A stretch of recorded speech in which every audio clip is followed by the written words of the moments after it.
Now, in this particular scene, when you go and watch this, the fight sequence is really good because this scene itself kind of defines order within this chaos because of its visual style, and the lighting and sound operate very well. You get this contrast between the mist and the movement, and sound wise, there's not a lot to the score when you listen to it. I'm watching the scene now. There's not a lot to the score, and that's kind of rare for this show. Usually they use a lot of pacing to keep the story going. They don't do very much of that. So this is kind of a statement, right? There's minimum scoring, and you're really carried by the rhythmic sounds of the battle. That's what you really get. So it kind of isolates you into what these guys are getting. And this is a terrible battle because they could really lose. Like, they're actually facing real consequences here.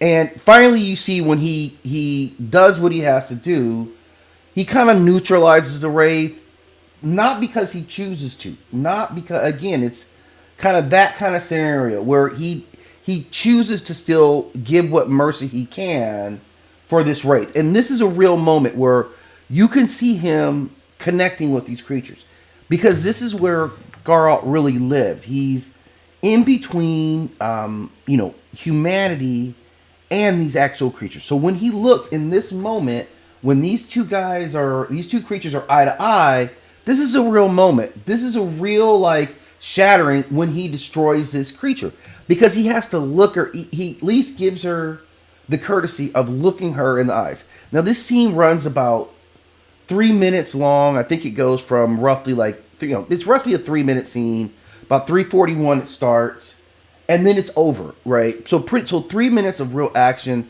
that tells a lot about, one, what I felt like I got out of it was reinforcing his position within this whole order, right? And how he's ultimately a part of it.